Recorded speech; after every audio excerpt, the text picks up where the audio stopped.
name is Janet Owen. I'm the immediate past president of the Kiwanis Club of Easton, and we are delighted to have everybody here today. I see that we have a few guests along with our speaker. Ken brought his lovely wife Lois, and I think we have a few guests online. And so would you like to introduce yourself online? We've got the Golden. Yes, Ron Von Dracek from Manitowoc, Wisconsin, Golden K. Thank you. And you've got another friend from Golden K, right? Gene Erdman from Manitowoc, Golden K. So anyway, we want to welcome everybody. We are going to now stand and say the pledge. I pledge allegiance to the flag of the United States of America and to the republic for which it stands, one nation under God, indivisible, with liberty and justice for all. God bless America. When that I know, stand beside her. Through the night with the light from above, from the mountains to the prairies, to the oceans white with foam. God bless America. My home, sweet home. God bless America. My home, sweet home. Thank you very much. I think we have a few words of wisdom from Barbara Walters. Okay, how's this? That better? All right. Some quotes about voting from Thomas Jefferson. We do not have government by the majority. We have government by the majority who participate. From George Jean Nathan, who's an American drama critic. Bad officials are elected by good citizens who don't vote. From Susan B. Anthony, someone struggled for your right to vote, use it. From Larry Sabato, who's an American political analyst, every election is determined by the people who show up. From Plato, one of the penalties for refusing to participate in politics is that you end up being governed by your inferiors.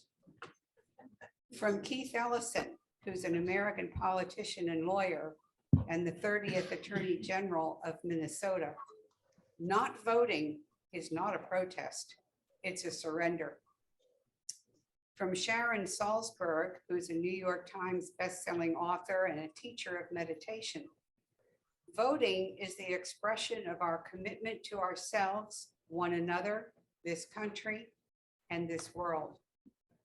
And the last one I have for you today from Louis Brandeis, who's was an associate justice of the Supreme Court, nominated by Woodrow Wilson, and he was the namesake of Brandeis University.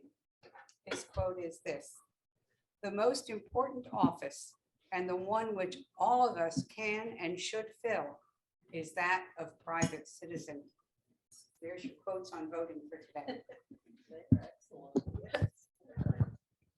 Thank you, Barb. We appreciate those thoughts. And we really thank you for, sharing those things that are, along our topic for today.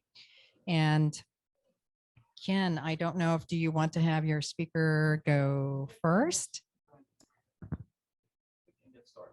Okay, I'd like to first, before we go into the meeting, I'd like to say good afternoon to Brian Pinella, my friend from Palmer Kiwanis, and he will be alongside our newly incoming president, who is off away on a motorcycle rally.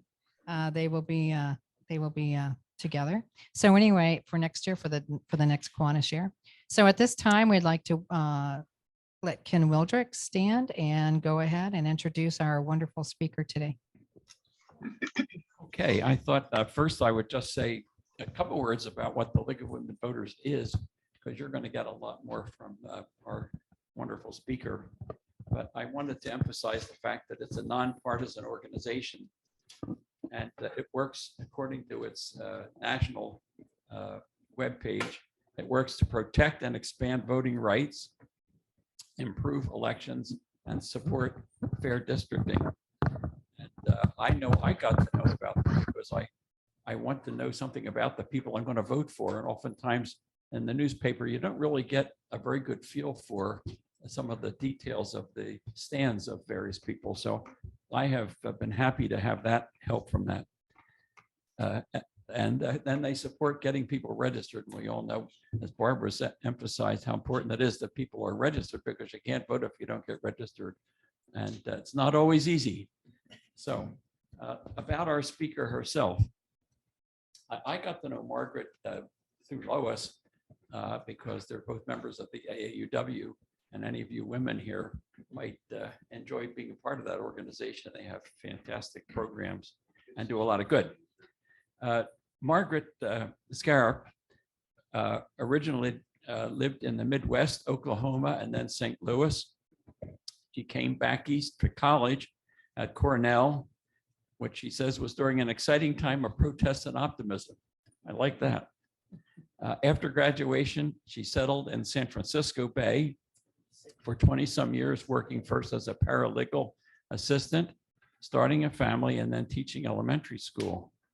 Now she's back here in the Easton area for 30 years, and she did some volunteering work at the Project of Easton, teaching English to second speakers of English, I guess. And then that inspired her to get a master's degree in educational linguistics at Penn. She's particularly enjoyed teaching newly arrived students. Friends persuaded her to join the League of Women Voters here in Northampton County, and she felt she owed it to her mother and the other women of her generation to carry on the work that they had done. She said she has learned much about our community, our county, our state, and our political system from being part of this league. I appreciated your comments about carrying on a tradition from your mother. And I, at this age, many of us are at my age range at least, are thinking about the next generation who's going to carry on the good work that many folks in prior generations have done. So we have work to do, ladies and gentlemen, to continue to carry the cause on to the next generation. So with Margaret, please come up. We're very happy to have you. I think this was wonderful that Ken invited me today, because, you know, it's the glorious Fourth coming up. I don't really know that I have that much to tell you that you didn't already say. But I did want to be specific about what the league does. And just, I have a couple of reflections that keep coming uppermost in my mind, I suppose, because of current events, really, the hearings that we've all seen. So I mean, Barbara Walters did a wonderful job of why we should vote.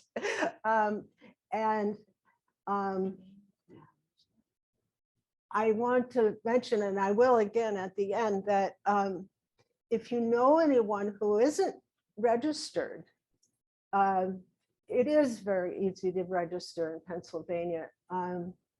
If you have a computer or if you go to the library, and I put up a couple of links at the end, which is just the Declaration of Independence, which is before we got to the Constitution and all the trying to specify what does that all mean. But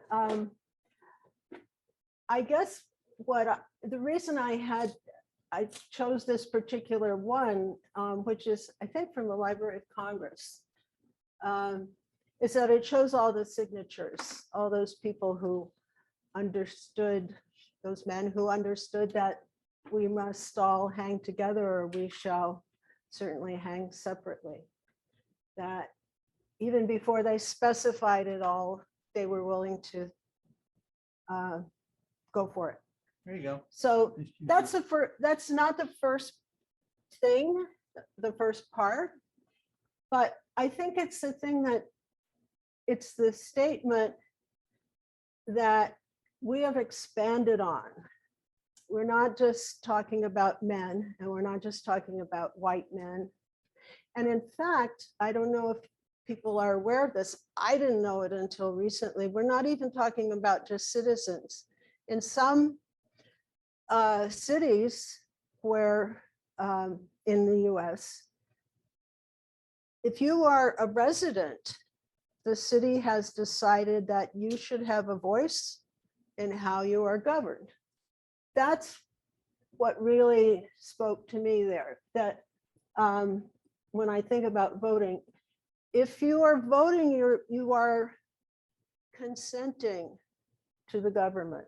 And I am so much not a sports fan, although I have 3 men in my family, so I've had to watch a lot of sports. And my son particularly went from playing to refereeing. And if you want to play the game, you have to engage with the rules.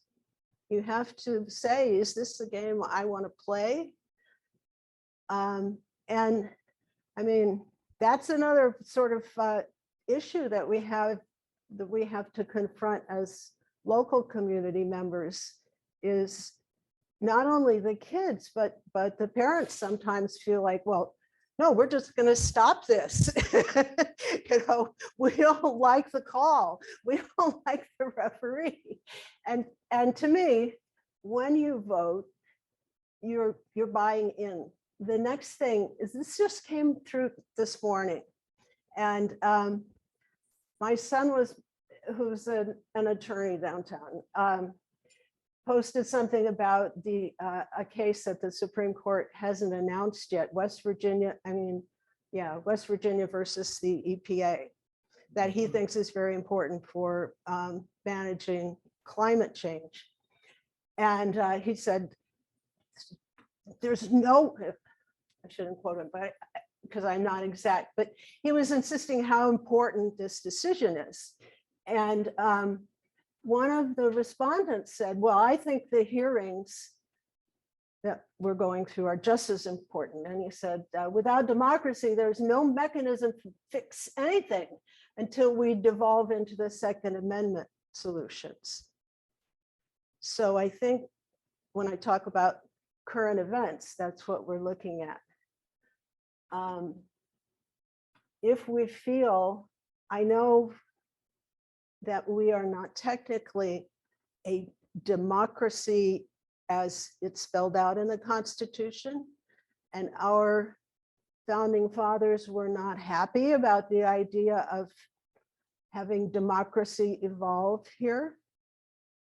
They wanted a republic, and as Franklin said at the end of the Constitutional Convention,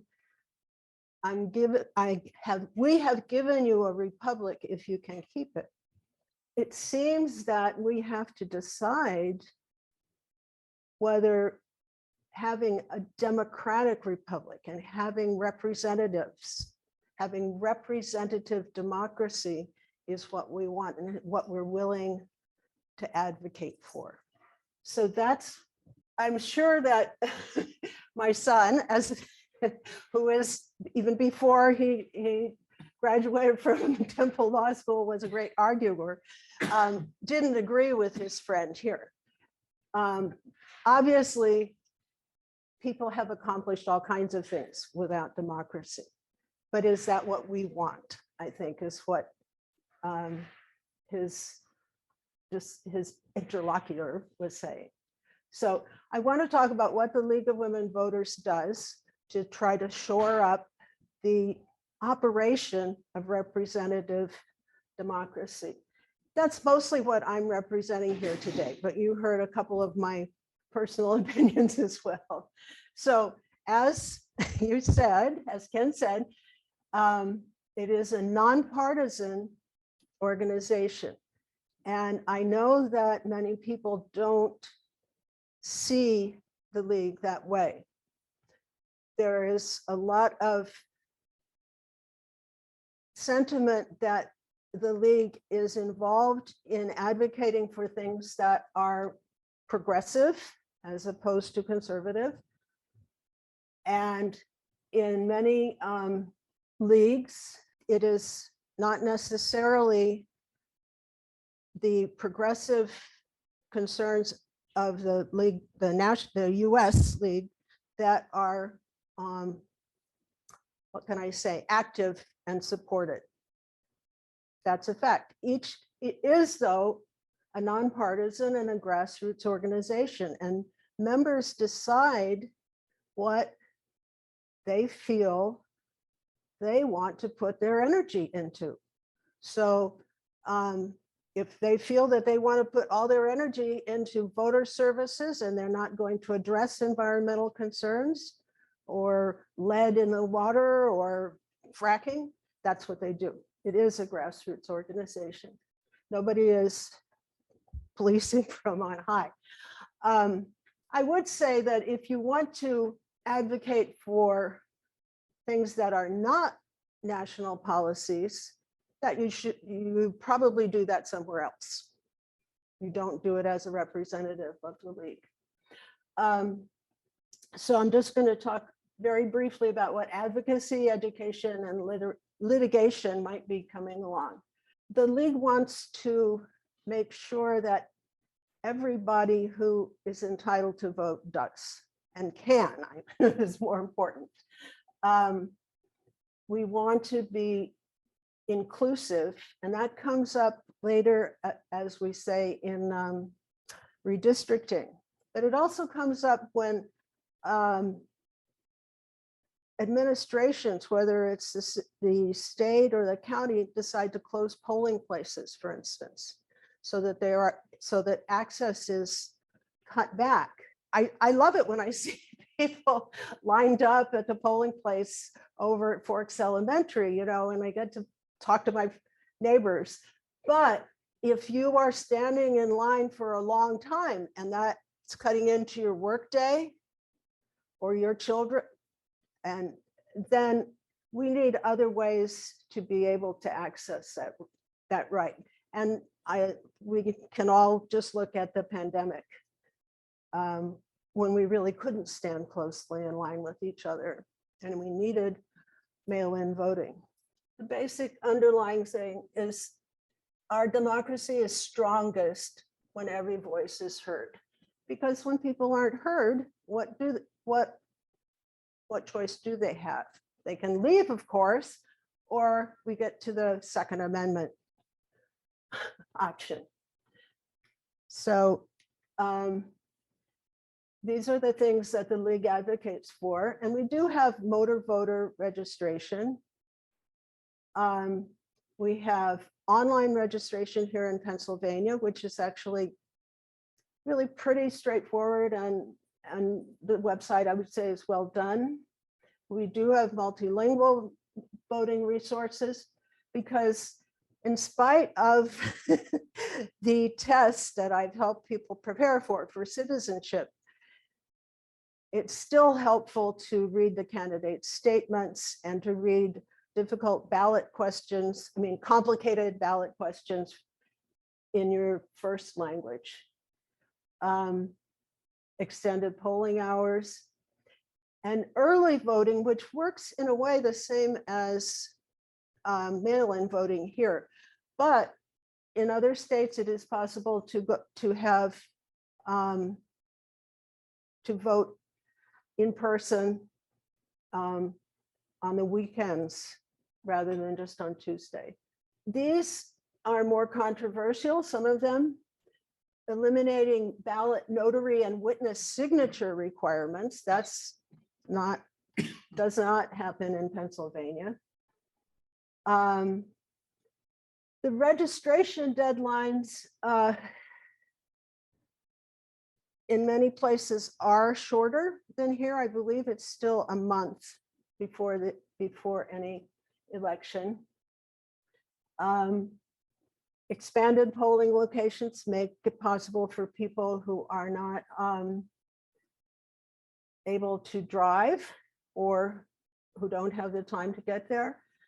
And this eliminated or relaxed ID requirements. I know that is fairly controversial, but examples are that if you have a photo ID from your job or your school, that's not acceptable. You need to have a photo ID issued by the state. And that's not always easily acquired. I mean, think about, you can register online, but if you're not a driver, you don't have that photo to include with it. If you are someone who doesn't drive for whatever reason, perhaps you're legally blind, you're epileptic, then you have to go through a different process in order to get that photo ID by the state. Whereas you might have one already for the community college or to get into the building where you work. So, and then this, I think we've seen a lot lately. And what can I say? You should feel safe where you vote. You should not be harassed. There should be no guns present outside a polling place. The next thing I want to talk about just very briefly is money in politics. And that's one of the big issues that the League tries to advocate for, control of money in politics, to make contributions to candidates and sitting politicians more transparent, to get rid of dark money. Citizens United decision by the Supreme Court that codified that corporations are entitled to free speech, that basically money is speech, which PowerPoint program. obviously we're all entitled to our opinions on, you know, how difficult or it should be to get to the polls, but the League of Women Voters would like to see everybody have access.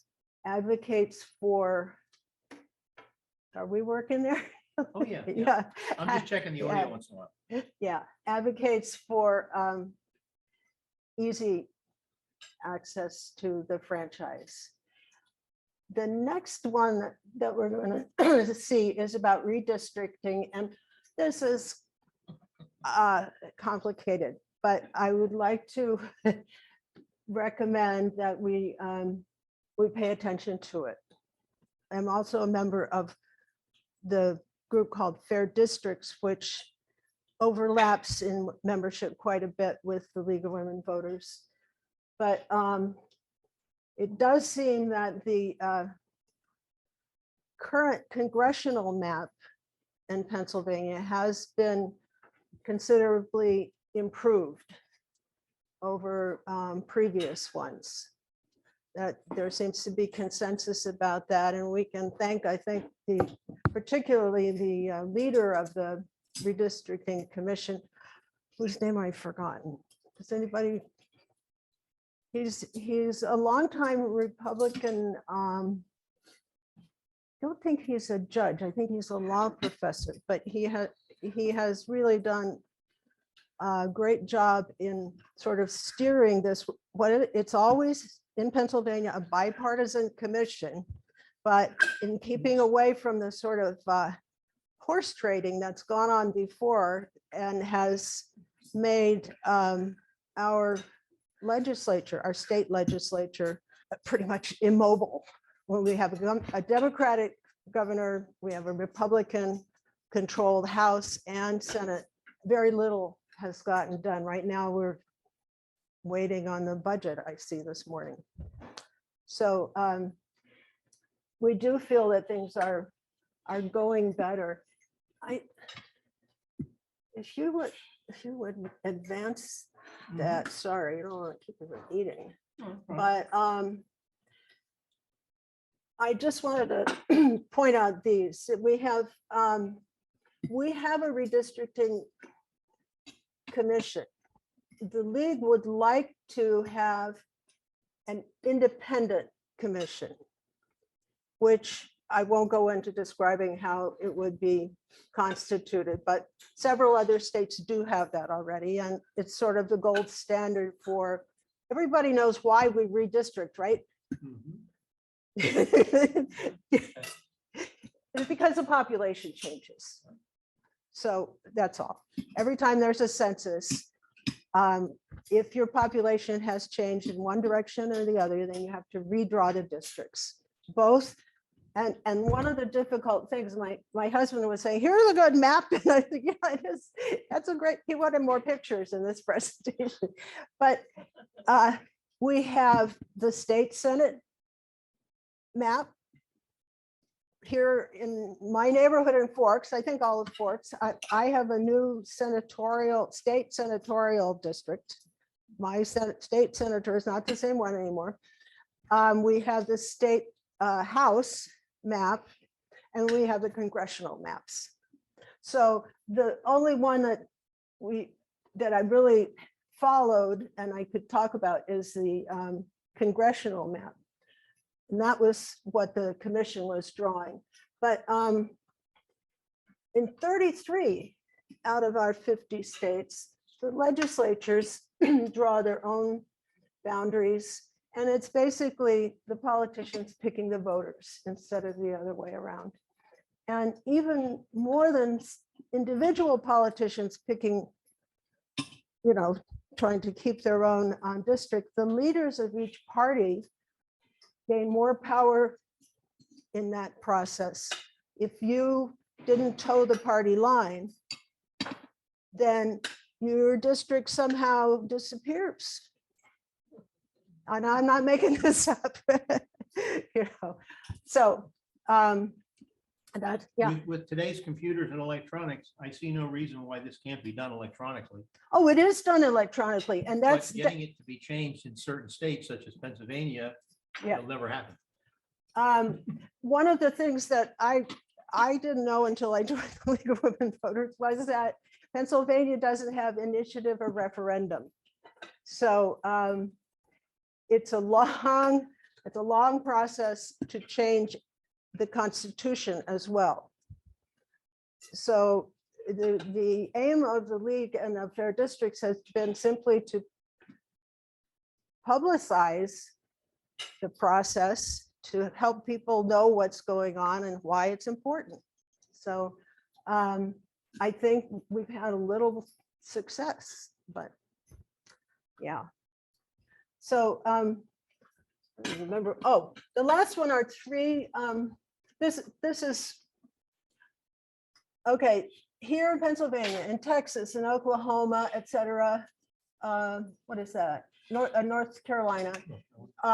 In order to change, you have to change the state constitution.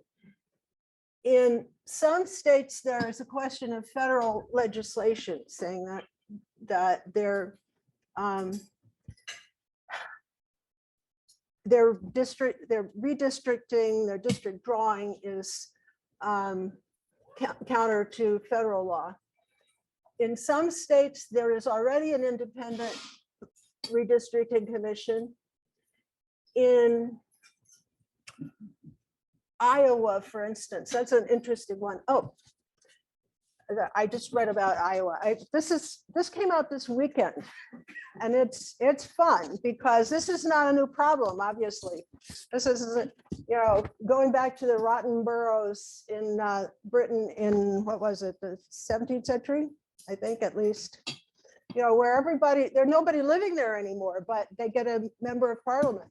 In the yellow states, they're saying the state legislature needs to make a change.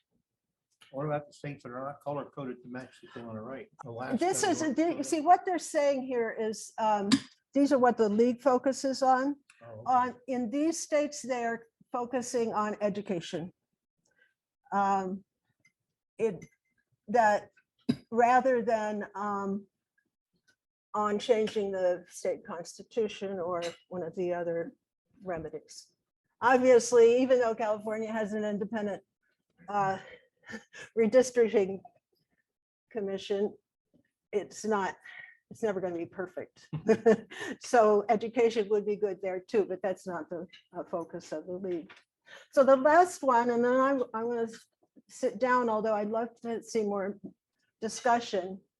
I didn't get this vote411.org.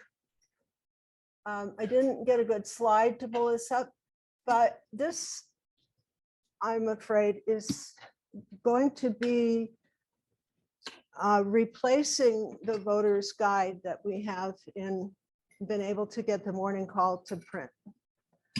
So I wasn't too optimistic about it. It is produced by the League of Women Voters. And like the voter's guide, they ask people who are running for office to respond, everyone who wants to be a judge, magisterial district justice, to respond to the same question, or who wants to be a state senator. This past election, they did a very good job. And so you could go and get information. I think there were maybe 2 people on my ballot who hadn't responded in the primary. So that was great. Now, how well they'll be able to do this next time. In our municipal election last time, we had 150 candidates for the county. And that doesn't mean there are 150 people on my ballot, but there are just so many that the voter's guide was a nightmare. And I helped. I'm not the main person who does it, but she doesn't want to do it anymore. I don't blame her. And thank God the morning call still prints it. The Express Times, never mind. And we distribute extra copies, but and that's wonderful. I mean, even my friends don't all have internet or don't look at it, but vote411.org, and then Pennsylvania, you can enter your address, don't have to put in your name, but in the primary, you'd have to put in your party because it's a closed primary. And you will get your sample ballot. This is not from Ballotpedia, is not from the league, but it seems excellent every time I've consulted it about questions about legislation. And they also will give you a sample ballot, I think. Going back to vote 411, one thing you can do as a public spirited person is to look at it. And if someone hasn't responded, someone who's on your ballot hasn't responded to the question, call up their staff, call up their office and ask them.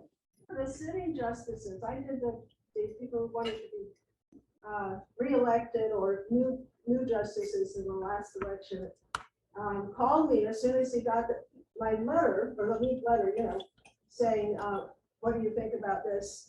He said, I just wanted to be sure that you got my reply by email. Last time I didn't do it, or I was late, and my wife said, what are you doing? So now I can tell her it's okay. But yeah, if you don't have someone, you don't have a spouse who's telling you answer the League of Women Voters, you may not think about it.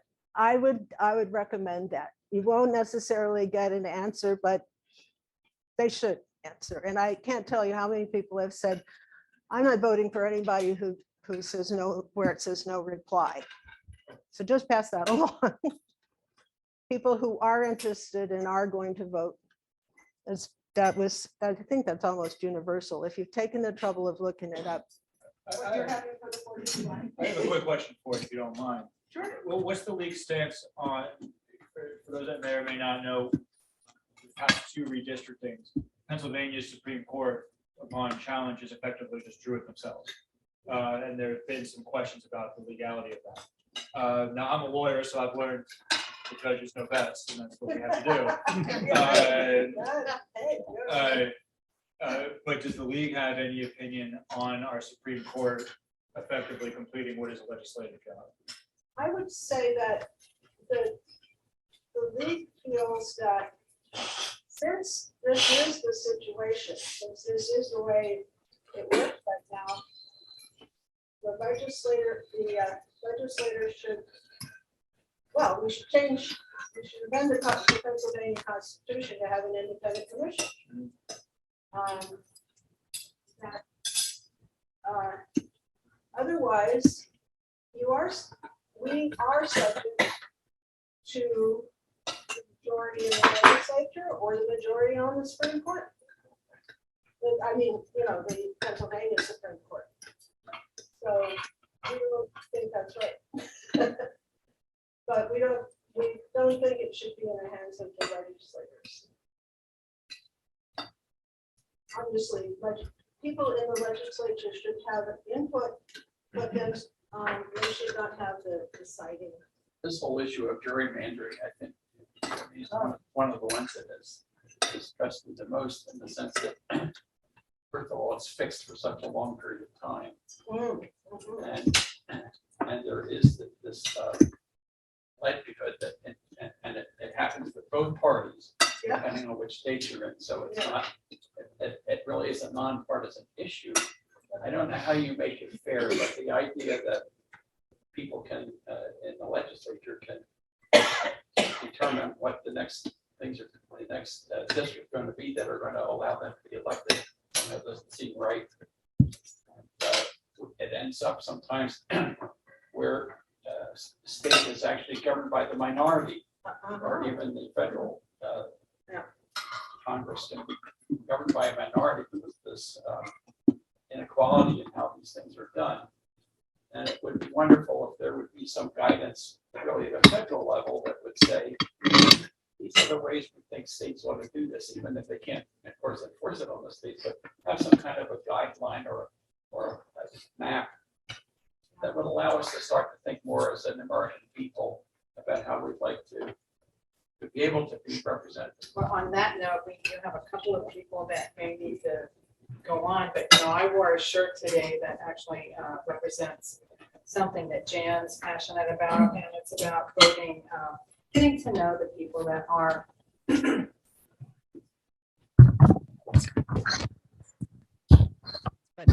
we want to say thank you so much for your presentation and please give her a round of applause, because what the League of Women Voters is doing is so important to our country, and education is the key.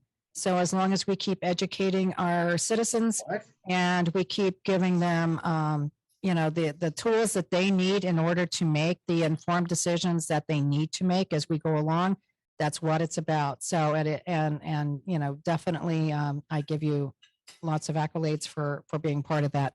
I know Brian's going to have to take off too, but before you go, we got our shirt here, childcare vote, and we have more. And is trying to inform people about the candidates. Is this even on? I don't know. Do I need to keep projecting? About the upcoming 2022 midterm election and how those candidates feel about supporting working families and investing in high quality childcare, and how when we do that, all of Pennsylvania benefits. So we have a site you can go to, because we're asking candidates how they feel about this particular issue. So once they fill out that questionnaire, it is posted on this website. And we also have a Facebook page, and we're on Twitter. So if this is something you're interested in, being a child care voter or just being informed about how candidates feel about these issues that impact families and children, please go to that site. And Janet signed on. She got that rockin' t-shirt. You can too. And I will give this to Bill electronically so he can share it with members electronically. So like I said, if you don't have Facebook or Twitter, you can sign on for email updates via the website. And if you want a t-shirt, please reach out to me. Or if you want one for your grandchild or child, we have those size too. And our friends at I do have one PSA from PBS. We help PBS with the Be a Good Neighbor Day. So they asked us to just promote this teen camp that they're doing in July for 2 weeks for freshmen through seniors. And it's $300 is the total cost, but they just got a very generous sponsorship. So that cost could be waived for students that can't afford that fee. But it looks like a great program. I think they said Andre Reed, is he a football player? You're going to see how Yep. I don't know much about football, is going to be there during those 2 weeks, and the kids might have the opportunity to interview him. So it's a great camp. If you know of anyone that's interested in participating, please have them reach out to the contact on that form and share it with your network so that we can get kids into this really valuable summer program. Hey, Janet, before you leave, we've missed each other for the last several weeks. I wanted to congratulate you on receiving the Ruby K Award from Kiwanis for signing up 5 or more members. It's been sitting on my hutch, but we haven't been at the same meeting, and we're not meeting next week. So I will get it to you sometime, but I think we should congratulate Janet on signing up many new members. Thank you, Neil.